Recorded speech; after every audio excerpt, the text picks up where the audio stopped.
I'm Isis Romero, and this is the news in San Antonio. Neighbors say a man they now know as the water burglar was caught on surveillance cameras coming into a Beacon Hill yard at 2 in the morning, turning on a faucet and then walking away. Nobody would discover the water waste until 5 hours later. Sue Kalberg picks up the story of neighbors who say they're fed up. We're in stage 3 water restrictions now. That means landscape watering is only allowed once a week on a designated day. So what happens if somebody comes into your yard and turns on the water full blast? So this guy just runs up and down the street, seeing what he could steal. That's what neighbors say happened in Beacon Hill early Sunday morning, and it was caught on camera. He sees the guy's water faucet and thinks, hey, I'm gonna mess with them. And a man wearing a reflective vest can be seen walking into this yard. Goes over and turns the guy's faucet on full blast. Neighbors say the man lives nearby and is well known to police with an extensive history of arrests. Discharging a firearm, aggravated robbery with assault and injury to a family member. They have amassed 4 full pages of allegations, many with video evidence. He's just a terrorizer. This time, there's an SAPD case for criminal mischief. If the man is convicted, the penalty ranges up to 180 days in jail and up to a $2,000 fine, but he hasn't been charged yet. So we're not naming him. There are surveillance cameras and warning signs all over this block, the neighbors say, because this guy won't quit. Neither will they. They say justice will be served. In Beacon Hill, Sue Kalberg, KENS 5. Former San Antonio police officer James Brennan will not go to trial next week after prosecutors dismissed the criminal case against him.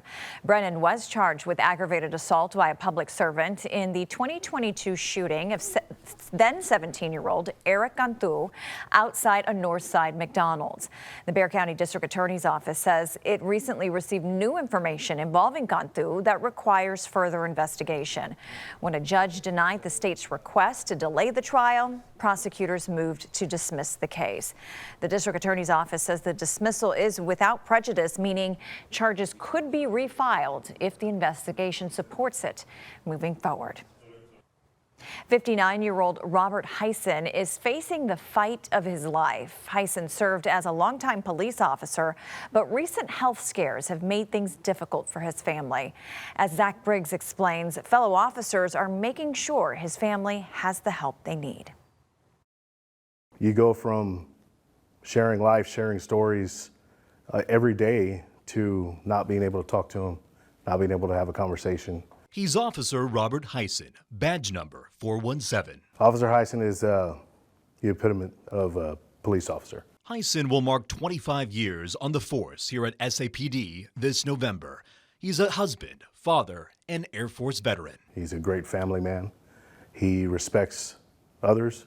He loves the community. He loves working for the community. Patrolman Andre Salazar knows him well. He's a good, dear friend of mine. We worked together for up to 15, 16 years now.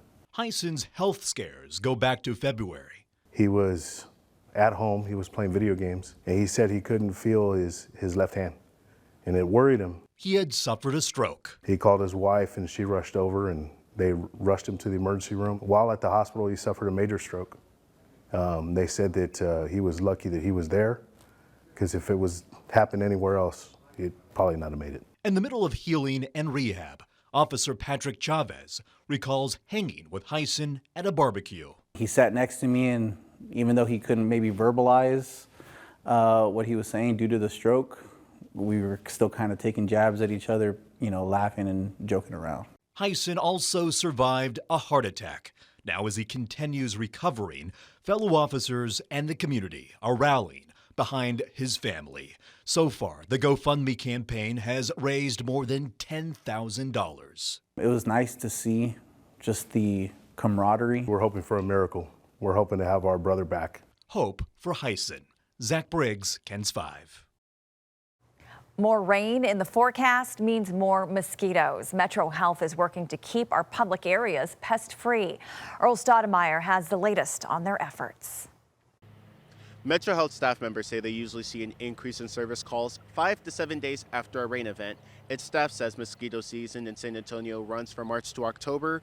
On average, they get between 10 to 20 calls a day in certain parts of the city. Their hotspots are drainage channels, greenways, and parks. When Metro Health isn't putting out larvicide, they're testing mosquitoes for West Nile and the Zika virus. Every week, Metro Health moves 20 traps across the city to catch mosquitoes. So far, they've only reported 2 cases of mosquitoes having West Nile this year. When this happens in the neighborhood, additional work is done to protect the community. Whenever we get a West Nile virus positive test, we're going to fog that area.